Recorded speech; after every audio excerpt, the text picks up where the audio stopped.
All right, happy Saturday, everybody. Um, just real fast for me. I'm testing a new mic. I know my guests can hear me. Can y'all hear me? Okay, Bosa, can you hear me? Hey, man. Somebody give me a sound check. Hey, Keisha.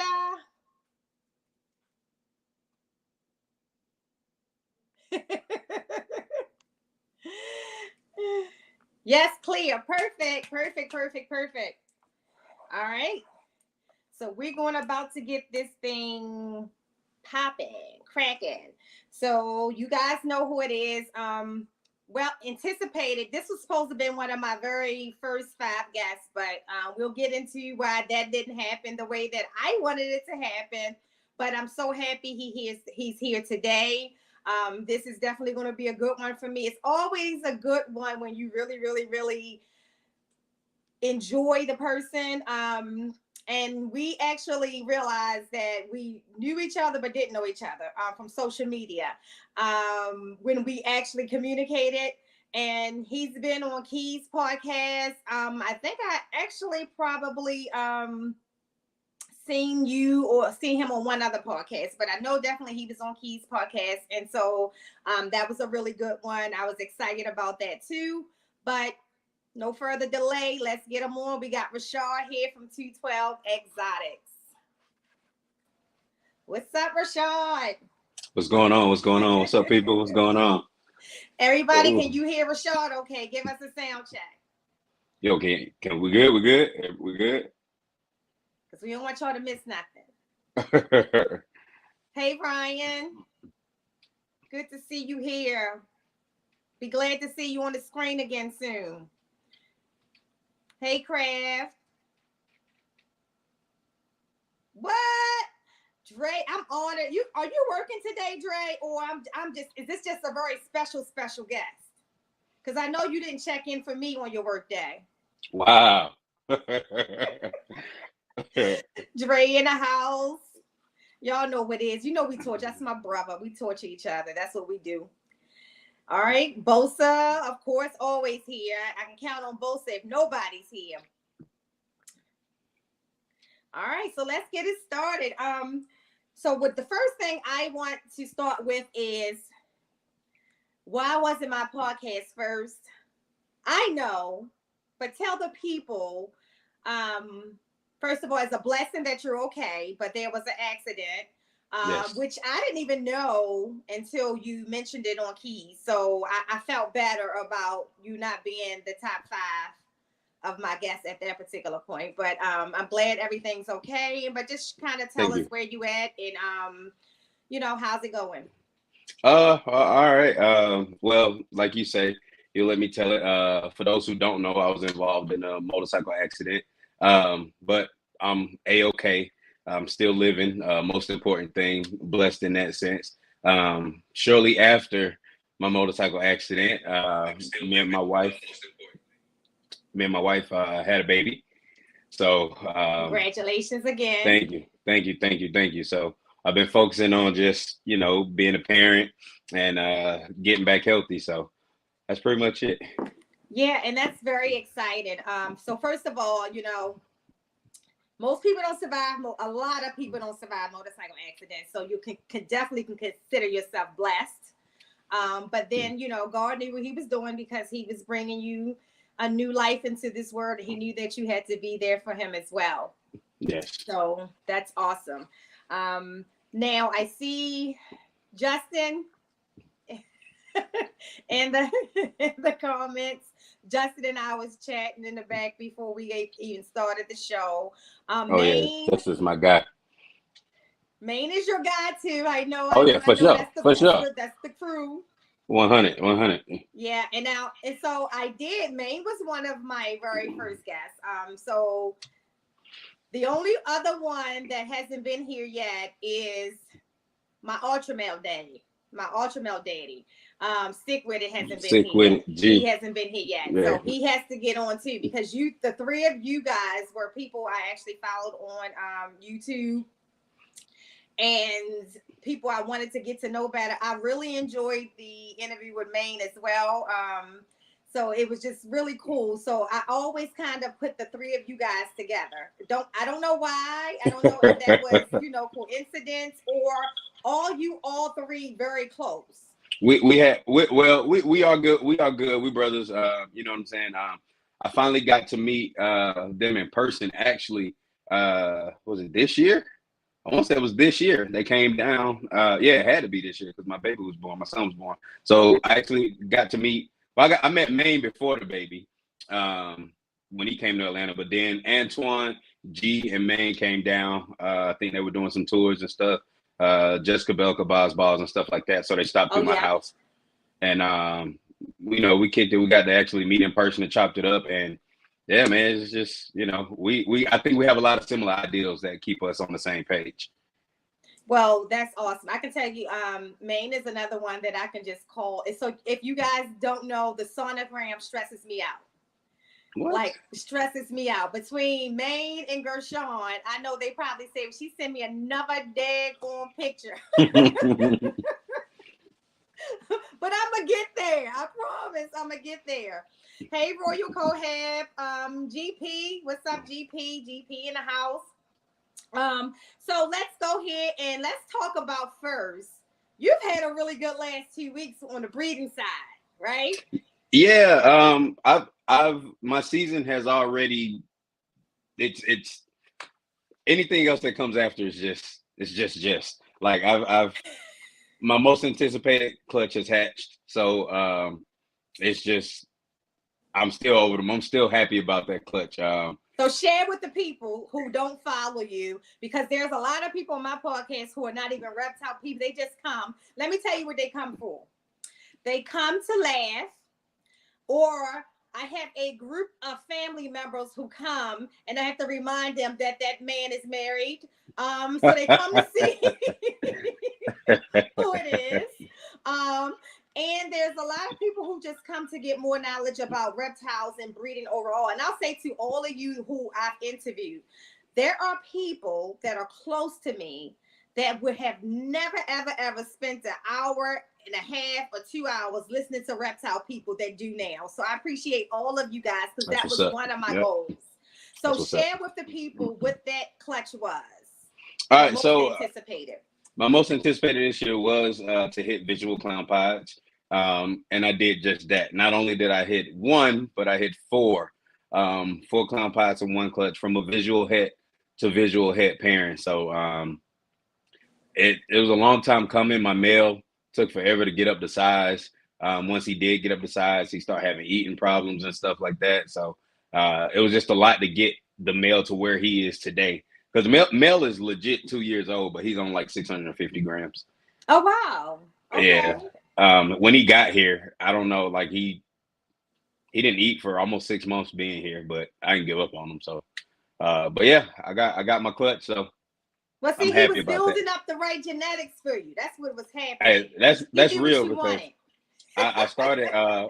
Well, long story short, when I bought him, I'm not going. Well, no, I'll say it. I bought him from Matt Byram. And if y'all don't know who Matt Byram is, Matt Byram is he's got the Zuwadi stuff, did a lot of sunset stuff. So I bought him from Matt Byram. Matt Byram labeled him as a yellow belly pod that was 100% het clown.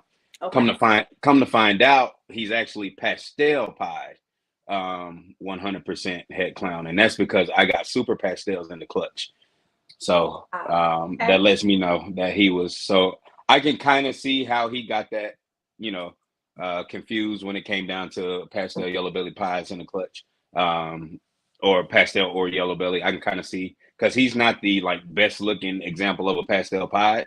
Okay. But now that his babies are here, it's like, good Lord, you can definitely tell he's pastel. So. Okay, so you know the kind of people we are. Can we see one or two? I can get them all. They're actually all in shed, but I'll get them. Okay. Hey, Big Tang Hank. Hey, G3. Oh, G3, you made it. So wait a minute. Are you herping? Or you canceled the herping for us today? So here is, and like I said, they are in shed, but She trying to He get said, up "Get them all." Get them all? Yeah, I got them all right here. Literally, got them all right here. Here's all All of them right. in shed. So it was So how many total? 5? it was 7. 7. Okay. Yep, 7, and 4. Like I said, 4 of them are clown pies, and then I got 2 pies. One's a super pastel pie. Get that head on that guy. Yes. So that's the one I saw. Yeah. So we got a regular pie and a super pastel pie. Oh, there we go. Focus. There we go. And then just the super pastel. That's double head clown pie. So Okay. So excited about that. the clown pie is the whole bag. Well, so as of right now, I'm holding 2 clown pies, and I'm holding 3 clown pies back right now. Okay. So only one of them. They're kind of available, but they're also kind of spoken for. Okay. Contingent upon whatever happens. Got you. So for the non-reptile people, a whole bag is not necessarily the best snake of the clutch, but most of the times it is. But sometimes it's just the necessary gene that you wanted to continue your further project. So yeah. I always say the hard part with, y'all know my husband, when I have those type of snakes and he knows the value of them, is I'm going to say hold it back and he's going to be like, sell it. And it makes sense, right? When you hear the dollar amount, you're like, whoa, yeah, let's get that money. Let's get that money. I need him to understand, more, which he's getting more into it, to understand the importance of that. Like, let's say it's a $20,000 snake could really make you 100,000, 200, 300,000 down the line. So that's why we hold that one today and don't sell it for 20,000. But I know my husband. For sure. Hey, look, that's my wife, right? That's my wife. My wife is like, so you gonna sell it? How much is that? How much is that one worth? And I'm like, right. It's pretty good amount. Oh, okay, so we got some good money coming. I'm exactly. Like, I'm keeping these. We can go to Maldives next week. Right. That's what's up. So what else? You had another clutch, right? So I have right now total. I have 5 clutches on the ground. Okay. 2 of them are actually joint projects that are out at Antoine's house. Okay. So, well, one was a joint project. One's kind of not a joint project, but it kind of is. Long story. But two of the so that one clutch is already hatched out, which was the champagne yellow belly. That's het for clown. And then I have some pies that will be het for clown hatching out there as well. My next clutch here, the hatch here, is a freeway clutch. And then after that, it should be a pied het clown, pastel pied het clown clutch. So I just can't wait. This is all so exciting. Yes. I was telling everybody, like my biggest thrill is when I get to go pick up snakes from Ozzy's house and playing with all of his eggs. That's the most pleasure I get so far. But I'm ready. When it happened, I'm ready. I got incubators. Yeah, it's coming. Sensors. I got everything except for eggs. Okay. It's coming. It's coming. It's coming. So I'm excited about that. So definitely shout out to the Keys family for hitting 1K subscribers. Oh yeah, congrats. And I'm gonna just say, well, everybody know how much I love me some Keisha Keys and Terrence too. But I love them both. But I was like how I followed you, and you didn't know I was following you. I was following them way before they got here now.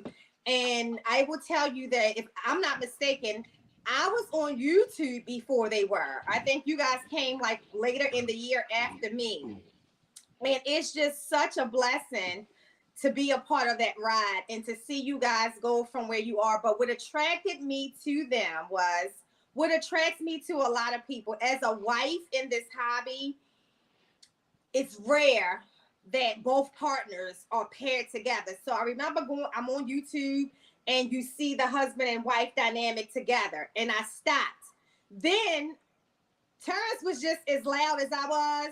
And so that attracted me to him. So I'm like, and then Keisha's like, this is Terrence and it's Keisha. And it reminded me of us. Like, I'm the loud one. My husband is very laid back. And I was stuck. I was stuck. And I was one of their first contest winners because I named their clown, Pennywise, who I'm terrified of Pennywise, by the way. But when it came out, a clown, I was like, yeah, Pennywise would be a perfect name for it. And I won one of the first swag packs. So before all of y'all came along, it was me. There you go. That's right. That's right. Shout out to them for the 1K. And let me just say this now. This will continue to be a good ride for them. And I don't care what anybody say. And it's not a competition thing, just naturally. Right. It is the best podcast right now on YouTube. It is the best live right now on YouTube. And I'm talking about from an overall standpoint. That attract everybody. Like there's women who come in there who don't know anything about a snake, but they with us on Hair Down Fridays. And I just appreciate you guys. And I know that they're two of the most humble people, but that's why it's all coming the way it is. Because your humility is what God sees, and it's going to continue to come, and we're going to continue to ride with you guys. So thank you, and big up to y'all again. 100. Congrats. Yes. Let me see who we missed. Big Tang Hank, thank you for coming in. Hey, Echo Reptiles. Stanley, what's up, bro? Yes.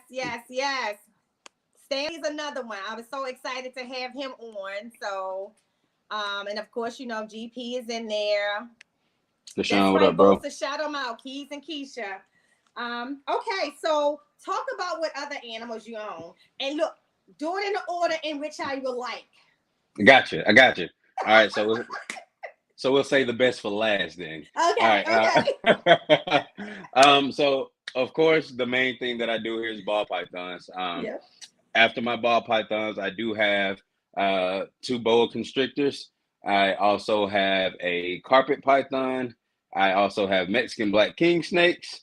I also have a blood python. And then, like you say, the best for last, I have a reticulated python. Yes, so. The retic. But I will say this. It's so funny how people view reticulated pythons to me. But let me tell you why I don't have a carpet. Carpet pythons and blood pythons are intimidating to me. Why? Yep. That big old thing that Dre got, I would never have it. I would never. The blood python, Kato? Yeah. So mine is not that big yet. But I have been working with him. And he's still ready for Keisha and Terrence whenever they want him. He's still ready for them whenever they want them. But I will say that he's gotten a lot better. He's gotten a lot better with handling. So I do a lot better, and that's thanks to Dre. Dre, I picked up that blood python because of Dre. I talked to Dre about it, and my buddy, it just happened to fall on my lap. He's like, my buddy was like you. He was like, yo, come get it. I want it. He's like, I do not want it. Come get it. I was like, how much? He's like, come pick it up free. It's yours. Just come get it out of my house. And anybody who has a blood python can definitely do a retic because retics are so much better in personality. They might be a big snake, right? Yeah. But they're so much better in personality. If you treat a retic right, they treat you right. That's correct. The bad thing about a retic is that they have a really good memory. So if you do something that is unfavorable, then they're never going to forget that. But a carpet python reminds me more of my green tree. I love my green tree python. But y'all have never seen me like holding him like I love, I have the retics, and when I'm holding him, he's way out here. And then I'm like Michael Jackson with the glove on. I got one glove on, one glove off. But I came a long way because it used to be I used to go pick them up with 2 big hooks. I mean, literally, and people would laugh. They'd be like, you going in there with a little green tree python, you got these big old retics. Y'all don't understand. Well, a retic is never going to just bite me. Well, and my carpet now, I think she's pretty, like, she'll strike at the cage, but once I get her out, she's totally fine. But keep in mind too, like you say, with your green tree python, it is Morelia species. So we know how that goes. But And these it are strikes from all positions. So it's not like a it does. flea tick, they would still have to turn around. The green tree python literally can go from here and go like just no warning. Yeah. 0 to 100. But I will say that he is a lot better. And Dre, if you in the comments, not this week, but the next week after that, that's going to be the next video in honor of Dre. I have to handle him what he called raw dog with no gloves on. So I got to give up my one Michael Jackson glove. Chances are I might get up because with him, once you get him out the enclosure, as long as you don't make no swift movements, he won't strike again. But the fact that Dre expects me to put my hand in there, get him off the perch and out, I'm probably going to feel what those teeth feel like. But I'm going to do it. That's the only animal in here that intimidates me out of everyone that I have. So really, the only one. The only one that intimidates me at this point is the blood python. However, I've been putting my little fears aside, and I pull them out from time to time now, and he's been fine. So, your wife was not into reptiles. Originally, no. Okay, but now she does handle them. Since the baby's been here, not so much, but yes. Okay. She even has her own in here. So she's come a long way out of the 7 years, almost 7 years we've known each other. Well, my husband, for the first time on my birthday, and we've been married for 12 years together, 14 years, touched a snake. And when I tell you, I saw the video. And I think the thing is that not just that he touched it for me, you could see that at a point he enjoyed it. Yeah. And that was like amazing to me. Like it was just like crazy. But I say that to anybody, once you touch it and get over what you think it is, then you get to really want to, embrace it all the way around. So what is your ultimate goal with ball python breeding? It really is just a hobby. It's simply hobby level. I'm not looking to become Jessica Belka, Ozzy, Kevin, none of them. I just want to enjoy the hobby, breed my snakes. It's my therapy. I come in here and I stand here for hours, Yeah. So that's all it is for me. It's therapy. I love it. And my goal as far as reptiles in general is just to kind of help people unlearn what they think they know.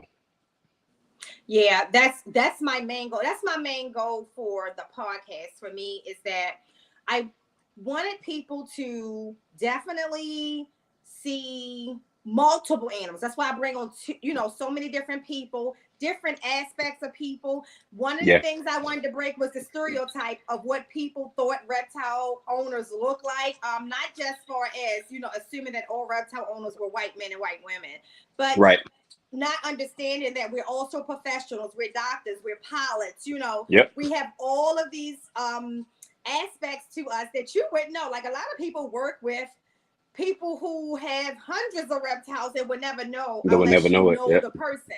So I wanted to break that stereotype. But the biggest thing is that I am a true believer that, just like you say, and every single person that comes on this podcast says, is that they do something for your mental. They actually, it's your peace. And there's so many people in the world who are unsettled and not at ease. And I can only promise that individual, there's no medication like holding a snake, cleaning a snake, or engaging with a snake that instantly does something to your mind. I can't explain it. I don't even think it's medical. I think it's more spiritual, honestly. It's something that's in the snake that it's so powerful that it takes your mind away from that thing that troubles you. And I say to anybody, if you don't believe me, come to my house on your worst day and tell me which one of these snakes you want to pick up and watch instantly. Instantly. You just got to test it for me. Like I promise you, you'll write a book. to say that that girl is right. And so that's one of my most amazing goals, and to continue to work with professionals to communicate that as well and share that as well, so that reptiles can become authentic emotional support animals. Because right now they're not. Like, people, you can get a piece of paper that says it's an emotional support animal, Right. But that doesn't allow you to take it on a plane with you. It doesn't Right. allow you to overcome your landlord's lease agreement. It doesn't. That's legit. That's where people get confused, you know. So that's my goal, is to broaden the entire world to understand that the reason why these animals live so long and they're so resilient is because they have a specific place here in the world of mental medicine. Yep. I can and agree. No one can tell me anything differently. I can agree. So let's see. Keisha say, oh, that's Terrence. Hey, Rashad. So Rashad, Dre said, where is the blood in the carpet? Of course he wants you. Of course he wants you to get the blood, right? And I will. I think. Let's see. Let's see what type of mood he's in first. So I'm trying, guys. If you're not blue, I'm trying to smurf you, as Bosa would say. But you know, I'm a one-man band over here on the Wheels of Steel. But I'm getting a lot better at Big D. If Big D is here, Blue Ghost Daddy, I'm better at the smurfing. If you check, I'm much better.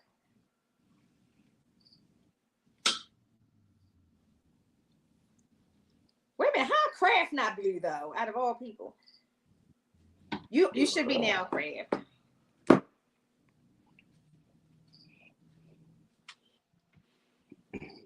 I mean, they pretty. Yeah, that they are.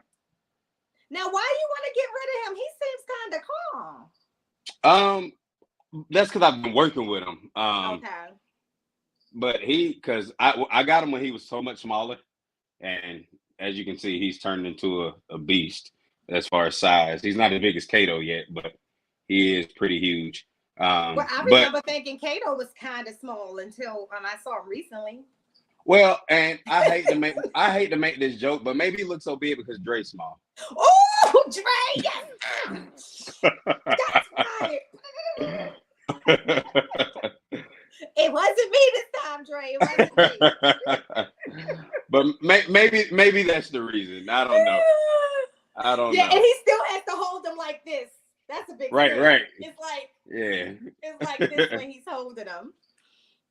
But like I said, he's calmed down a lot, and you know, if the only person I've offered him to is Terrence and Keisha, if they don't take him, he still has a home here forever, as long as he would like. So, because like I said, I've done so much work with him to get him where he is today.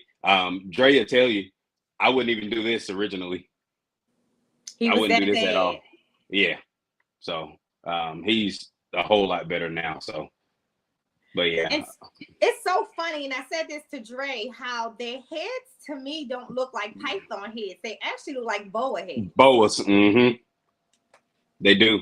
They Dre got gets offended when I say that, but it does. It looked like a boa head. They got that kind of triangular, rectangle, triangular point head type. Yeah, for sure. Hey, Wills. I thought you were driving. I hope you're not still driving. Hit the like button though if you got to get behind the wheel again. I know, Keisha. So I said this, Keisha. If I can get just 3% of women to subscribe, I'm already at 1,000. For some reason, and there are more women in this hobby, if y'all out there, than it is men. I need y'all to subscribe to Lady T's Exotics, and I promise you, I'm already at 1K. I think I've absorbed all the men in YouTube right now, according to the analytics. Yeah, so he is I mean, that's not bad. See, I can deal with, like, I don't know, I just think for me it's intimidating to me because I never handled one. Probably I got you. I think they're beautiful snakes, but I still think that just like other some boa constrictors, boas are more to handle to me than retics are, honestly. Boas are strong. When they grab onto they grab you. they don't Yeah, let go. A that's reed true. tick, I can tickle his belly and it's gonna get on and moving. Boas don't do that. It's gonna bring the whole chair and everything else with them. That's very true. That's very true. So Mike said he wants to see the jungle carpet. Okay, let me put him up. Oh. Dre told me you got this, bro. Yeah, he made a comment. He said, "I look like a professional with it." Oh, all right. The carpet is above us, so hold on. Hey, 1 second. Esteban. Yo, living oddities. Thank you. That's right, Esteban. In my Esteban voice, make sure y'all hitting that like button.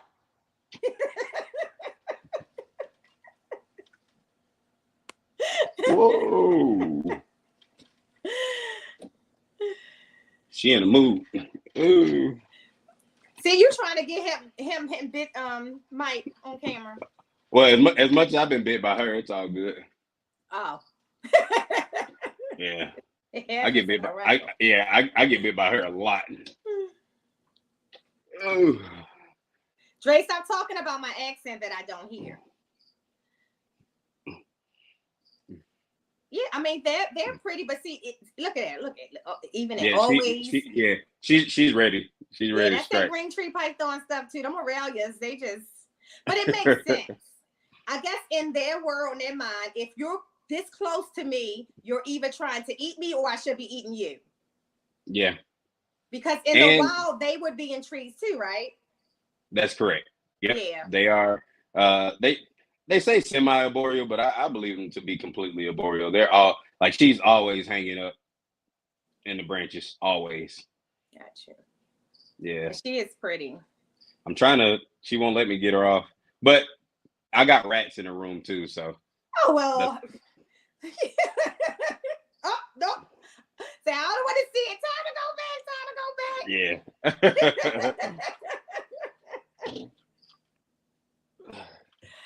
Oh my God. Hey, 310 Exotics. Hey, where have you been? I haven't seen you in a minute.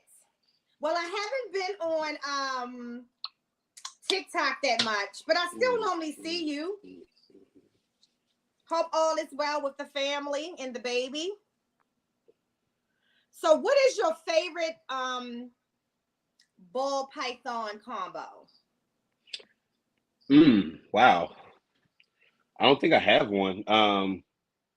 If I had to pick though, it's probably going to be as far as what's in my collection, it's gonna be my leopard pinstripe desert ghost. That's 100% double head clown hypo. Got you. And what are you any plans to pair that one this year, or is it still young? Oh no, he's getting it in. He's getting it. Oh yeah. I got one just had her pre-lay shed by him. The one above is at 31 millimeters and another one at 25 millimeters. So he's got 3 girls lined up right now. Oh, wait a minute. Hold on. Dre said you're gonna do it with the emerald. We should do a duo video, Dre. You get the emerald and I get the green tree. You're certainly gonna get bit. It's no doubt you're going to get bit. It's iffy if I'm going to get bit, but you definitely. Oh, the emerald tree ball, yeah. Yes, and we got a raw dog it. But I'm gonna take this one. Let's talk about that. We're gonna get back to that. We're gonna talk about that off camera. Let's see how we can do that, Dre. That would be dope, though. That would be dope. Thank you for coming through, Elevated. All right. So who has been the person who has inspired you the most in the hobby? As far as getting started, it's probably gonna be Reggie. When I just kind of happened to stumble upon Reggie on YouTube one day, and I had been keeping reptiles anyway. I've always loved animals, but when it came down to like really keeping ball pythons, it was Reggie. Reggie, I started watching his videos. then I started seeing more and more. Literally, Reggie was the first black person that I saw, as far as YouTube and reptiles. So he was the first one that basically was like, oh man, it is more people out here, and I just started meeting other people from there. Yeah. So I would have never been exposed to Reggie if it wasn't for being in the group. Yeah. But I'm glad that I formed a personal connection with him. Right. What up, And Mel? I actually have 2 of his snakes here. I purchased 4 snakes from him, 2 here and 2 over to the family, the Keys family, when they had their tragedy. Right. But great guy. Again, I think Reggie is probably, when I talk about what people don't realize the reptile person looks like a professional, Yeah. A normal, regular black guy. But let me tell you, I think he has the flyest merch out there, like hands down. Hands down, yeah. Hands down. And I don't care what it is. Like, it's just amazing. Like, anybody would wear it. Like, anybody would wear it. I know when I first saw his hoodie dresses, I had to be the first. His mother was modeling. Actually, first of all, his mother didn't look like his mother. Okay, that woman looked like she about a good 25 years old. Same age he is, right? And she was modeling, and I was like, oh my God, I gotta have one of them. I'm like, she looked really cute. He's like, that's my mother. I'm like, well, so I got 2. I got a royal blue and white one. And my favorite one is the black and gold one as well. But I like when, not just that he makes it for the guys, but it's a whole lot that he makes for the females too, which is just as fly as the stuff that he's wearing himself. And he is literally what the brand, like a perfect branding should look like, as far as you only see Reggie in his stuff. Yep. Not saying that, he don't wear other people's stuff on his days off and stuff like that, but when you see Reggie, when you see him, it's him. Yep. It's his gear. My husband said that to me. He said, you know what, you got to really invest in getting your own branded gear. And I did that when we went to Tinley. So those of you who were with us at Tinley, I wore nothing but Lady T's exotic stuff. All of that stuff was custom made within a week by Shaw. I don't know if she's here because she's in Cabo right now, probably running around in some pink bubbles or something. But my sis Shaw, on point with, I said, this is what I want. I sent her my logo, and she hooked me up for the entire time at Tinley. So shout out to Shaw for her creativity, because she did that with all of that. So, and I just need to just continue to get more. I want something that's like for the guys. And so I asked you, the usual suspects, like, what would be something that you guys will wear? And I really love, if T Keys is still in here, he knows who I'm talking about. My concern was that my logo is a woman. And would men wear it? But then there's another logo that's a woman. And who is it? Keys? Ancestral Royals. Yes. And so when I saw that one, I was like, oh, there it goes. I'm going to go ahead and get more made. So I definitely started getting things ordered. But I wanted to be unique, and definitely I'm going to have to go back to Shar, because I definitely want some of the sweatsuits and things like that as well. Right. But yeah, it's really good. I love how everybody really sport. Like, I love your brand. Thank you. I love everything about this hobby, but I think one of the things is our creativity, how we all visualize our logos differently. There is not one logo out there that I've looked at and said looks like somebody else's.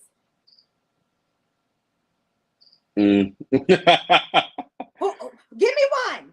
Nah, I can't do that. That's rude. Okay. Nah. That's rude. I'm like, give me one. I haven't seen it yet. Nah. We're definitely very, very, very creative group of people. And it's just it's not just that on the creative part, the supportive part. There's in everything, there's going to be a few people.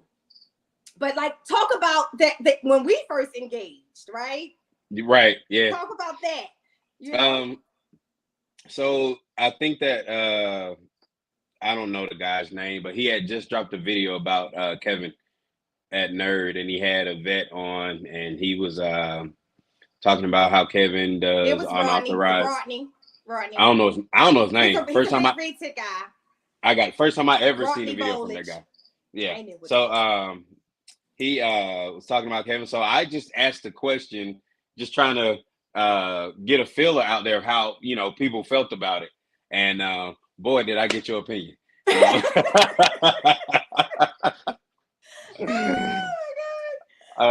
and it was I swear to this day I didn't intend it for, like, what happened was that week, and you probably know what I'm talking about. That week it was a lot.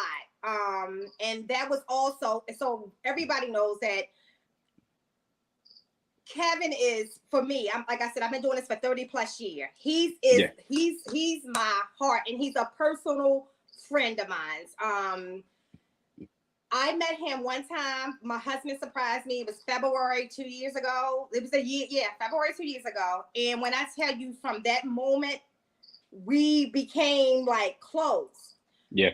And that was the week that he lost Lilith. Oh yeah, the Cobra. Yeah, and so I just felt like that Rodney's timing was just a little off. It wasn't about what his opinion, because we all can have opinions. Kevin has his opinions. Kevin has very strong opinions. For sure. We all should have an opinions, but I'm not going to take that week to stab at you, knowing that when I tell you that took, he shares very openly that he suffers from depression, and I'm just going to say, as a friend, that was a lot on him, and so I was so angry with Rodney. Not your question, because your question was legitimate, and to this day, I can tell you, I had a scenario with my cow retic, my golden child cow, where she had literally broke a tooth. And because all these years I've watched Kevin's videos, I was able to pull her tooth. My son was able to hold her. I was able to put the proper medication on it and pull her tooth. So it did not abscess before I can get her to the doctors, because during COVID, you couldn't just go. You had to have an appointment. And so just say this was like a Saturday, and she couldn't get her appointment until like a week later.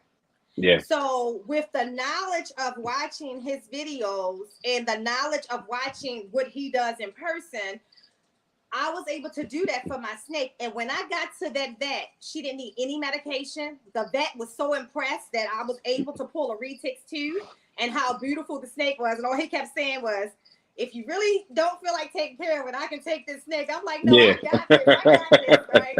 But he said that if I didn't have this is the vet, this is the certified veterinarian. Had I not pulled her tooth, it would have been so much worse in a week. Yeah.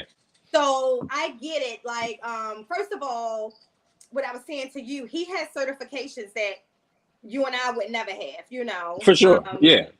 And because I respect him so much, because none of us would have a ball python if it wasn't for the likes of Kevin McCurley. So I am very protective of him as a friend, but I did not mean to offend anyone or come off that way. So as me and you started talking more, I felt like, okay, we're vibing, we get it. But I do think it's important, even in that you should be able to have open dialogue. That's for sure. Yeah, because for sure. I think that some of what Rodney said is true if he conveyed it out of love and care of the hobby, and not to take a stab at somebody who just not out of defamation of character. In their mind, out of all the animals they have owned. Correct. Yeah. We know what it's like to lose an animal, right? Yep.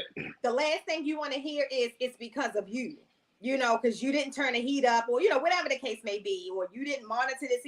Nobody wants to hear that, and that's where that came from. And so, outside of that, there's another part of the hobby where, right now, YouTube is popping. It wasn't like this years ago, right? Yeah. And there is this unforeseen competition that is so unnecessary. Yep. Especially, what did Bomb said to me the other day? How are you even on that person's radar? I'm like, that's what I'm saying. Like, how am I on that person's radar. Little old me. First of all, I'm one of the very few verbal women in this hobby. True. There's a lot of women doing it, but there's not a lot of women who's out there on the forefront like I am. So I don't think anyone should be intimidated by little old me. I ain't nobody in this hobby. Have you ever experienced any of that? No. Well, I wouldn't say yes. I mean, I've had a few situations, but nothing major. Nothing to even talk about. It's not worth the energy. Life is way too short. And so how do you mentally, well, if you never really dealt with it, because I got Keys know what I'm talking about. Oh, I have. I just don't publicize it. Right. Okay, got you. So yeah, I would never say who I'm talking about, but I will say it was surprising. But Bomb said something very important to me, and I guess I forget who I am in a hobby. Because how people see me is not how I see myself. Yeah. And Understood. Bomb said to this person, you got to keep in mind that you have 8 reticulated pythons. Name another woman who's doing that by themselves. And I had to think about that. You know, there's women who's doing it, but they're not doing it on that level. And then the other animals you have. And I'm like, but still, it's little old me. When it comes to ball python breeding, I don't even have an egg. I can't even picture the follicle on the sonogram. Tell them, man. It's coming. It's coming. It's coming. It's coming. Do you have a sonogram? I do. Are you good with it? Should I send my pictures to you too? Yeah, mine sit right here. It's right here. But when I tell you, it stresses me out. That has been the most stressful thing of ball python breeding to me. It's reading the daggone sonogram. I got you. It took me a minute to get adjusted once I got all my settings together, but GP and Coach helped me out a lot because they already had theirs. So you said getting your settings together. I ain't changed those settings. Was I supposed to change settings when I got it? Because that could be it. Possibly. Yeah, I don't know what brand you have. I have the Contact. I have the same one that you probably got the same one I got. Oh well, yeah, same one I got then. All right. So I just changed my settings basically to kind of work for me. Like as far as my game and stuff like that. Just how I like to see it. And I'll call you after the podcast. Yeah, we can talk about that. Yeah, no problem. I didn't change no settings. I just took it out, put some gel on, and started sonogramming. But what I said to my husband the other day was, I feel like I can see stuff, but I feel like on everybody else's is much clearer. Clearer, yeah. And that's how I had to get mine. So I don't know if you've seen my pictures of my ultrasounds, my sonograms, but I've just, you know, I it's set to where I like it. Okay. Yeah. Okay. So I bet you that's what it is. I bet you it's my settings because I know where I'm at. I can even see the follicles. It's just that when I go to measure them, like the picture doesn't stay. Like I can see it, then it's like it's there. And even my husband, he helps me with it now. He's like, I can see him, but then by the time I go to hit freeze or have him hit freeze, the visual. Well, that's the thing. So what I found out is that literally as the snake breathes, the follicles move. So you can think you're holding the probe in one spot. Okay. But as that snake breathes or adjusts its body, like the follicles may move left or right. So like you said, especially if you're doing it by yourself, and by the time you go hit that freeze button, you'd be like, okay, where the hell did it just go? Right. I know. But so a lot of times I will literally, like, not forcefully, I will firmly hold the snake to the probe and I'll yell for my wife, like, babe, can you come push the freeze button for me? And then she'll come in and do it. That way I can measure properly. Especially if I got one that just loves to move. But most of my girls will literally sit there and allow me to ultrasound them. So yeah, I noticed that if I put their the ones who move a lot, if I put their head in like the reptile bag or something like that, then they'll kind of, you know, ball up a little bit, just enough, not so much that I can't sono, but just they'll stay still enough so I can get it. So it's not finding the follicles, it's trying to get that clear picture. So I bet you my settings. I feel better now. Craft, I feel better now. I'm not a total retard. Will said, Nicole, hope you know I love your win. I am missing Aussie live for you. Wait a minute, yeah, he done went out of town. He's at Brian Barchak's. Yeah, he's up in Michigan. Yep. Well, I appreciate it. Thank you. Thank you. All right, let's see. Hey, Sea of Serpents. Moon over Miami. Mom. That's what I say, Mom. Come hold this Cayman or this. You know what, Dre? Forget you. No one's holding. I hold the Cayman. I'm not holding a Gila monster. You can forget that. I think I'm opposite. I'll hold the Gila monster before I hold the Cayman. Oh no. Give me the Cayman. I have no problem with that. Because even with the Cayman, you know, when it moves, I can move.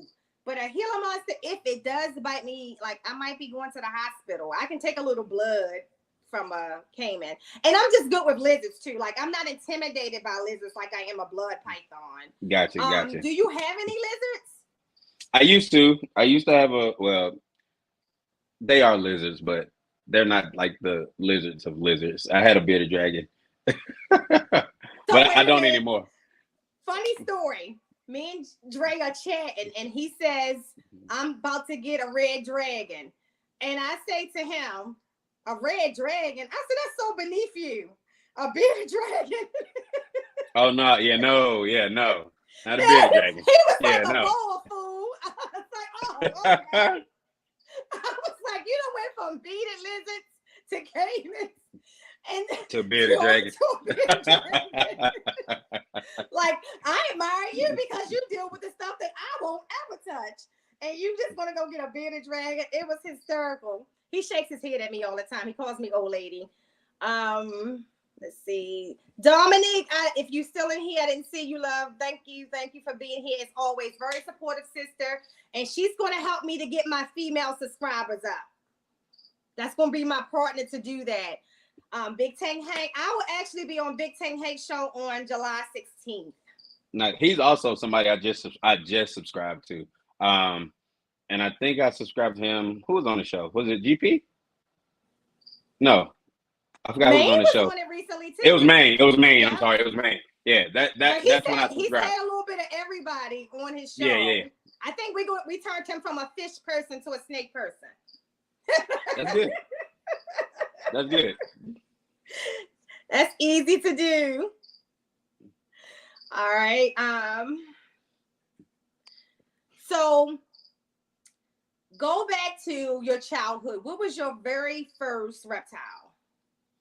My very first reptile was a rat snake. And it was but not only, this is when I knew nothing about them.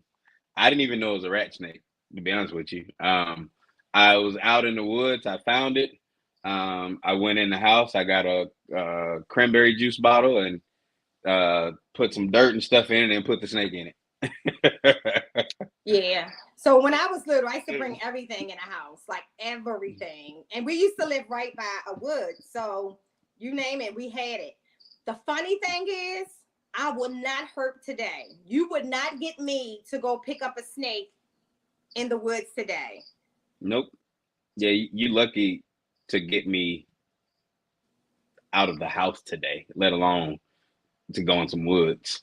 Yeah, no, it's not happening. Yeah, so who was asking? It might have been Ryan actually saying when we go to Daytona that we all should go herping. Y'all go ahead. Ryan, I don't do no woods, and damn sure not doing one in Florida. Y'all go ahead. Y'll go ahead. I'm not. I'll be at the hotel. Even on a boat, unless it's a big boat. Hey, you.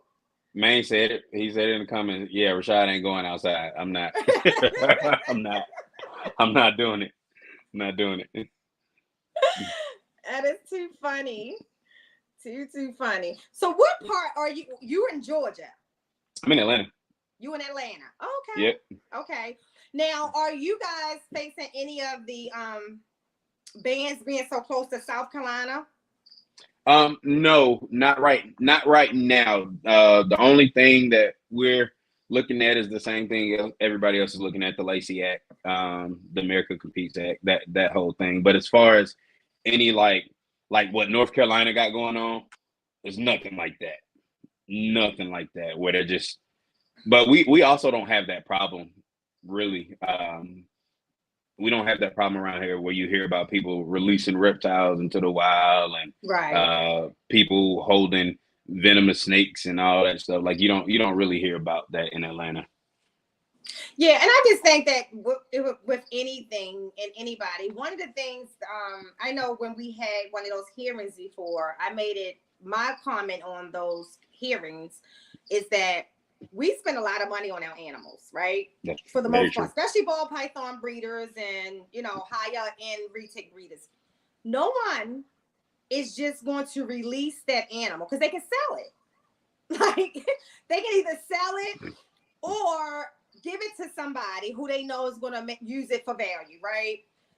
I think that regardless of what the animal is, whether it's a reptile or it's a cat, we see more stray cats than anything because people just Yep. let cats go or Cats dogs. and dogs. Yep. My husband experienced the other day at work where he literally, someone left a dog to die in an apartment, and he had to find the dog deceased. And the better thing about that is that our snakes will live longer abandoned than a dog would any day. Yep. But I do think that there is some concerns. Oh, that's one thing I love about Maryland, though. Because of the climate here, you're not going to get many things that's banded. I think the only thing I can think of right now is the stuff that is actually native to Maryland, and alligators, which is definitely a dream animal for me. So I can't have that here. It'd have to be when I go to Texas or something like that. Somewhere. Gotcha. What are y'all native animals up there? Not the what you call that daggone thing? So you have hognose. We have eastern hognose here. Okay. You do have the garter snake. Okay. But one of the venomous too, copperhead. The copperhead. Okay. Copperhead's a native species there? They are here too. Copperhead's a native species. If you go anywhere over on the eastern shore, even in some places that's right in this area, in the DC area, but if you go anywhere to the eastern shore, you'll see copperheads any day. And I learned that up in northern parts of Maryland, we do have rattlesnakes too. And I didn't even know that growing up. Yeah, we have in the northern part, we have rattlesnakes too. But yeah, so because I remember when I was researching and getting the multiple retics, because someone told me that you couldn't have multiple in the state of Maryland. You can't, because it's not native to the state. So that's pretty much the only law we have, that and alligators. And what's the limit to register them though? What's the limit? There is no limit as of today. Oh, okay. As of today. No, as of today, there's no limit. I could have 50 retics if I want. The only thing they require is that you register them and that you can the cage locking. But no one actually even inspects that. It's just that you know what you're supposed to do. Right. So if you caught not doing it, pretty hefty fine. Yeah. Dre's still messing with you, talking about you like a professional with that blood. I'm trying. I've been doing a lot better. I am in the comments. It's all good. I'm doing a lot better. Oh, did you see that comment from Dre? About what? Oh, y'all talking a lot of shit about me today. You said that the snake bigger than him. We love you, Dre. For sure. That's my bro. I actually connected with Dre via social media, and I actually end up doing his logo for him. Oh wow! Yeah, and his YouTube intro. You keeping secrets, Dre? So Dre helped me a lot with YouTube. With YouTube. Him and Gershon, a lot with YouTube. It wasn't a secret. He shouted me out for it. He ain't tell me that. Oh yeah. But it was a long time ago now. Now I know. But no, Dre. No, all jokes aside, Dre helps me with anything that I ask him to help me with, to be honest. And I really wouldn't be where I am now. I feel like after his expertise, I don't know why I'm saying this because it's going to go to his little big old head, but after his expertise, that helped me boost my subscribers a whole lot. Him and Gershon has been very helpful with that. So I'll give him his little bit of credit. Take it, and you ain't getting no more than that. So what are your goals? You think will you ever have your baby like, are you gonna try to get them into reptiles or let that happen naturally? Yeah, I want him to, but I'm not gonna force anything. I was forced to do so much as a kid to the point where there's a lot of things that I will not do today because I was forced to do it as a child. So I just won't even, I will never force my child to do any hobby that he does not like. Right. Oh, Bolsa, don't worry about it, because we had one time we went to Key West. So we flew into Fort Lauderdale, and then you had to take 95 down all the way to south of the border, all the way through Key West. And going through that, you had to drive through the Everglades. So it's this little road, and it's two big gates, with all these signs on it. That was the first time that I ever saw or knew that an alligator can climb a fence. Because I thought I was seeing things, and the gator was literally on the inside of the fence, but on the fence. On the fence, yeah. On the fence. I see pictures. That's a damn alligator on the fence. If the car broke down, I wasn't getting out, okay? So you don't ever have to worry about me going herping nowhere near the Everglades, not on one of them little wind boats or whatever y'all call them, none of that. But I did do... When we were in New Orleans, we did do the excursion to ride through the bayou, and that was a lot of fun, like seeing those alligators. But I think those alligators actually, because we was able to feed them and stuff like that, were a little bit more domesticated in mind, like used to people. Gotcha. Yeah. Because none of them was, it's not like we went swimming with them, but none of them were, when they approached the boat, it was kind of like they knew it was people and they was looking for food and us to give them food. Opposed to them trying to hit the boat and all that kind of stuff. That would have been a whole nother trip for me. They had to medevac me out of there if something like that happened. But no, I am not into herping at all. My thing is that you never know what you're going to step on. Like, you have control over what you see. Yeah. But you have no control over what you're going to step on. Yep. So absolutely not. Keisha said my first reptile enclosure was a Halloween trick or treat pumpkin with salamanders from my backyard. That was when I was 8 years old. That's how it was. Or the little mason jars, and then you would put the holes in the top of the mason jar. Yep. And bring them in there. But it's like, even now, like, I would never just go into, I wouldn't pick, if somebody called, like, people have sent me pictures. My friend has sent me pictures saying, hey, Nicole, I got snakes. He lived only 5 miles away. Come get these snakes. Who? You better call animal control. People all the time send me pictures. What kind of snake is this? What kind of snake is this? But it kind of be the bad part. So I do have a couple of friends. They send me pictures. What kind of snake is this? What kind of snake is this? And the snake's already dead. Because they've either killed it or they found it dead. But now they're like, hey, they send me pictures like, hey, I seen this rat snake. I just pushed them on out to the woods, or like they don't kill it anymore. So it's progress. But I'm still not coming to get it. Yeah, I'm not coming to get it. Well, the good thing is that the first thing I say, don't kill it. And I can tell you how to get a broom or whatever and move it. And you can even move it. With wild snakes, you can tell its temperament pretty much. Yep. But yeah, worst case scenario, call animal control, but I'm not going to be the one to come bag it up. I'm not trying to get close enough to see if it is or is not a venomous snake. Right. That's for sure. Now, I do love to see like Cody Mullinax. I love to see Mark Reptiles. Like, I love to see those people who are really good at it. Dev with Taco. And I remember when he first got Taco, before he even knew Taco was a boy. We thought it was a girl. And I asked him, how do you mentally prepare yourself to go from, okay, I got this new king cobra. Okay, this is the day I'm going to see if I can touch the cobra's head. Yeah, nah. Like, what mental process do you go through? And he said you got to be committed to it.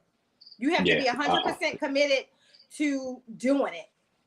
And I can't commit like that. Like, and I guess like some people say that about retics, but like I tell people, if you get bit by a retic, you get bit by a retic. You're not gonna die, even if it bites your bad. Your worst case scenario, you might go to the hospital, get a tooth pulled out or something like that. But if you get bit by a venomous snake, you know you at least gonna lose a limb. Yep. And you know you're gonna at least have $1 million hospital bill if you live. Right. So they are very special people. And I think everything, you know, I always say everything is not for everybody, but those like to see Dev literally take that king cobra, rub him like hold the king cobra around his neck. I think he impressed Brian Barczyk. If you watch that video when the first time he took Taco over to Brian Barczyk was more afraid of that king cobra and looking at Dev like, you know, like it was the most amazing thing. Yeah. I admire dude so For much. sure. I call him my little brother. Because it's just a certain thing about people like him. Specifically him. Because I don't see many people touching the king cobra the way that he does. Like a lot of people, you know, they hook them and stuff like that. No, I'm not saying that's easy either. Because things can go wrong real fast with a king cobra. Real quick. And especially their size. You don't realize how big a king cobra is until you see them in person. They're as long as retics. It's a king cobra. So with your Mexican black snakes, do you feed them? Do you have to feed them other snakes? No, so they're actually not at the size yet to where they can. They're still relatively tiny, and I would pull one out, but it just recently hooked my finger. No, it recently hooked my finger, and it took me. What? Oh, I'm sorry, my wife was talking to me. Hi. Nicole said hi. Hey. I just don't want to bother right now until I feed it. They're very, very food aggressive. Very food aggressive. So I got some mice thawing out now for it. So yeah, so that's crazy how you got the retic, you got the blood boa, but it's the king snake. Blood python. I'll call it a boa. I'm at the blood python. I'm sorry. I got blood boas. I got you. I got them in my head. But yeah, that's crazy how, again, people assume that having these bigger snakes is a big deal, and I promise you it's not. Compared to so many other snakes, like I was watching, it was the scrub python. I want one. Way more defensive and aggressive than a retic. I want a scrub python. Yeah, no. I think watching that video, I don't. Well, they're kind of like carpet pythons. If you got to get them early, you got to get them early. The scrub python, the olive python, you just got to get them early. You get them early, you can eventually work with them. But I definitely scrub is on my dream list right now. Yeah, I want a Bolin's. And I've always said that. And I want it specifically from Nerd because I think he has some of the best Bolin's you're ever going to see. But them things are expensive. I was about to say everybody in the industry gets them from Nerd right now, right? Because like didn't Justin? If you have 12,000 plus, yeah. I'm about to say Jessica Belcher got his from Nerd. I think Brian Barczyk got his from Nerd. Like I think those people can. Yeah, they just come. You're right. It was 18,000. But I would tell you, holding a Bolin's, they are very pretty. But holding them is their bodies are actually as heavy as retics. Like they're solid snakes, but they are beautiful animals, and I definitely would want. But you got to keep them very, like you spend $18,000 on that. You got to make sure that you got that husbandry locked in, because unlike retics where they'll kind of find their spot, Bolin's you can really make them sick and die quickly, very quickly. So if you're going to spend that kind of money, you definitely need that perfect environment for them. Kind of like For sure. even with the water monitor, I knew if I got a water monitor that I wanted it to have the biggest enclosure in the house. And I remember my husband saying, well, what do you want? I said, well, he needs a whole room. And he was like, can't put that in here, it's gonna be water. I said, oh, okay, well, take the garage. We never park in the garage anyway.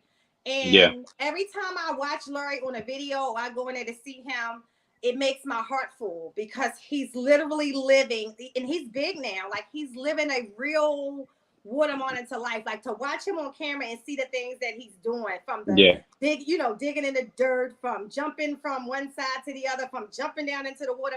Like it's so pleasing to be able to provide that to him.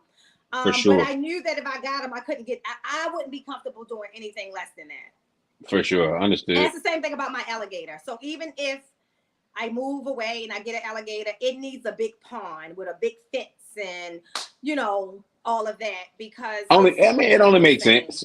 Yeah, it only makes sense. Like I don't judge him for it, but I'm just trying to figure out like how in the world like Brian Barczyk still keeps RJ in that little ass pond. Like, well, you see, Archie always climbing out and shit. That's true too. So I guess just when he wants some water, he just go. But he gets fed up with it some days. But even with the retics, like at some point, so just imagine it's right in front of me. It's 3 8-footers. I want those 3 to be one enclosure. Yeah. And I want it to be 8 foot wide. So I guess that would now be about 10 feet tall, 10 feet high, 8 foot wide. And I want that for each one retic. The only way I can do that in this house is if my husband give up the man cave. And we talk about that all the time. I don't think that's ever going to happen. Yeah, it's not happening. I'm like, you can give it up. That would be perfect. He's got to have some place of peace. It's another room. We can make the room cave. But yeah, that's the only way it could happen. So we have to eventually buy another house in a few years or something, because I definitely want that for the retics, because even with them, and retics love to climb. Even when they 16 feet, they want to climb. The first thing that our retics do when they come out is find something to go up. Yeah. They never just go straight down. And so for people to say that they not climbers, that's all my retics want to do when they come out. Right. Climb and knock shit over. That's it. But I mean, but people typically tend to gravitate towards Brian Barczyk, and if you notice, every time he cleans out a retic, specifically Lucy, like he knows where she's headed. Like, there she is, up into the tree, as always. Like every time he lets a retic back into their enclosure, they always go up. So it's obvious at this point. It's obvious, yeah. And even right now, as I'm sitting here looking at my golden child, she's sitting up with her head perched on the branch, like looking at me, like from up here. Half of her body is down, other half is up on the branch.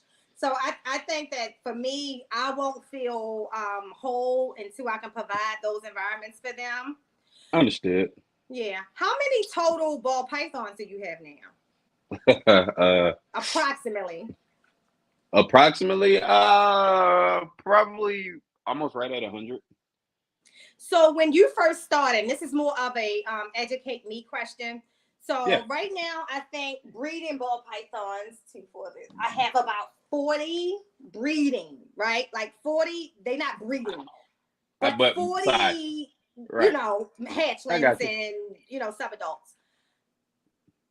Do you stop buying them now and start to breed up? Because I will say that when I came in buying the double recessives and the double heads and stuff like that. I didn't. Ooh, you got money. Well, so let me just be clear. I have owned ball pythons for 30 plus years. Yeah. I have no babies no more, right? So I waited to this part of my life to be able to do what we're doing. With spending that kind of money. And then I'm glad I did, because I wouldn't have known it was all of that.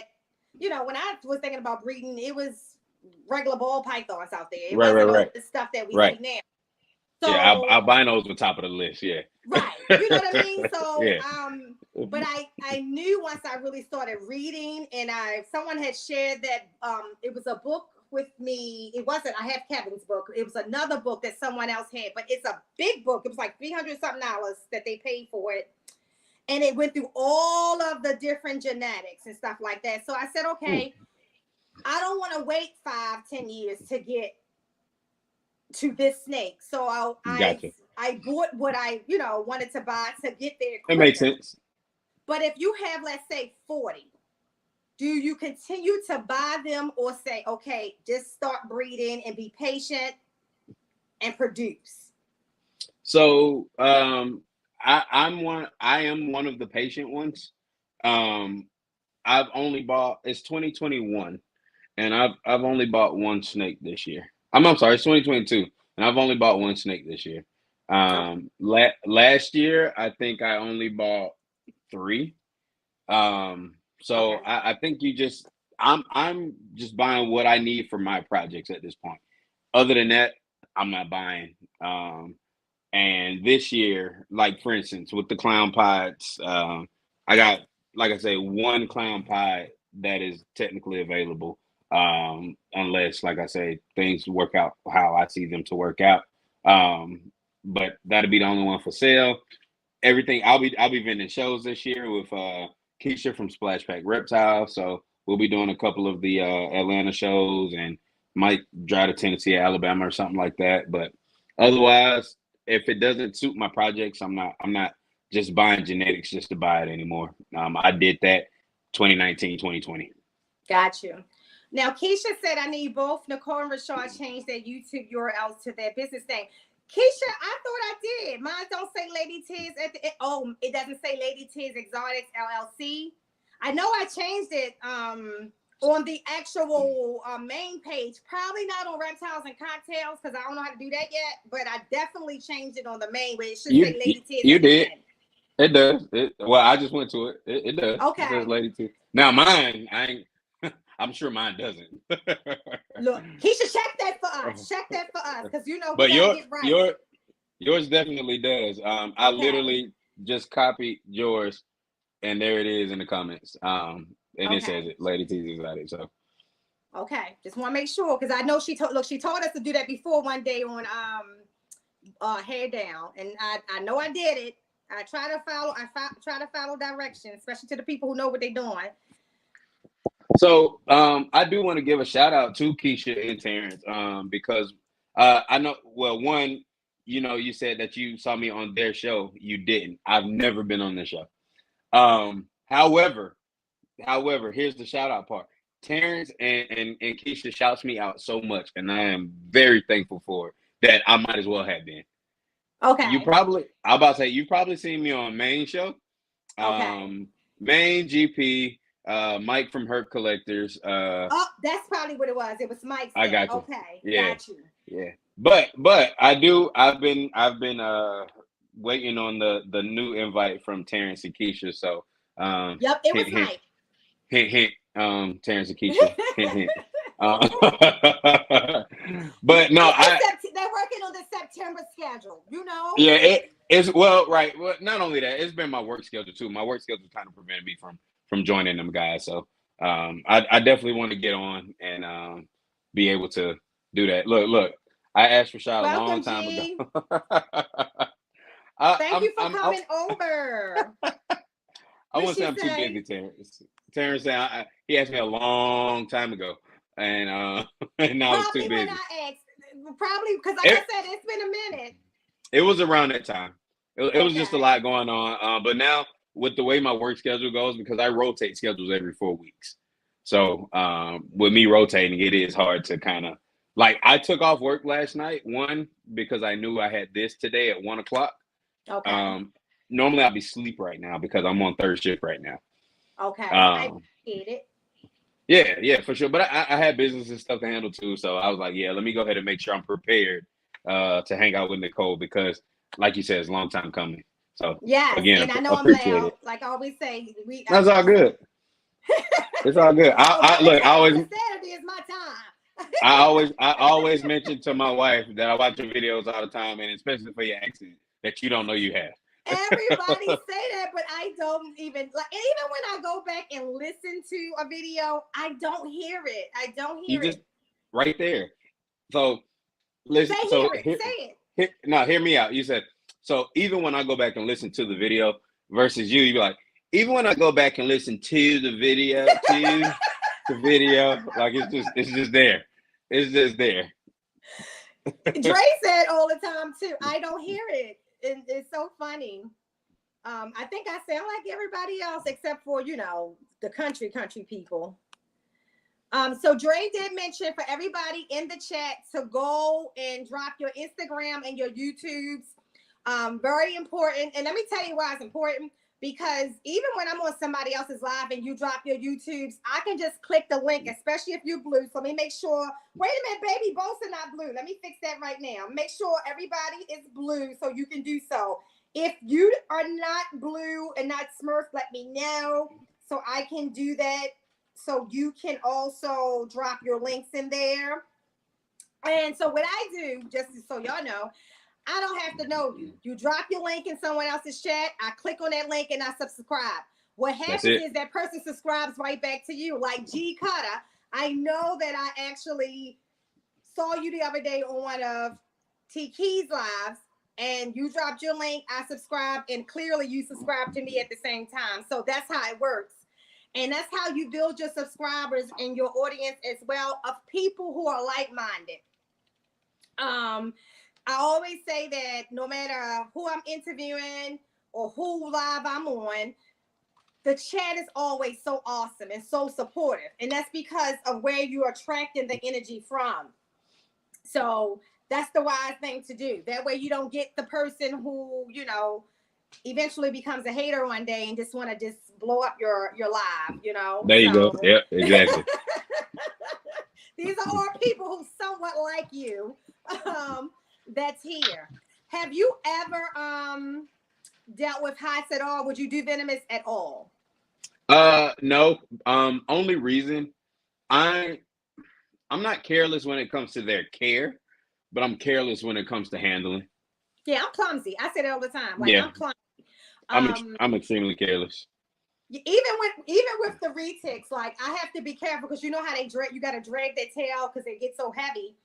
I have to make sure I don't step on their tail because that's a good way to get bit by a retic is stepping on their tail. So I'm looking, but I am so clumsy. I fall. I have breaking literally every bone in my body except for my skull, literally, and my nose. Lord. Like my face and my head is the only bones I haven't broken. My sister and them in the chat, they'll tell you. I literally and actually broke my legs at the same. I think was it Pam? It might have been one leg and two arms at the same exact time, trying to do a wheelie on a bike. So everything has been broken. Sorry, goodness. And I think too that how when you talk about not careless, you can take your head off a retic for a second. You can't take your head off a king cobra for a second. So you have to be totally and that's me the entire time. That's me. My attention deficit ain't set up that way. Nope. Yep. I'd be dead if I had venomous snakes. I'd be dead. Hey, baby, both sides. I would want a Gaboon Viper. If I could have one, it would be a Gaboon Viper, and I just think they're so pretty.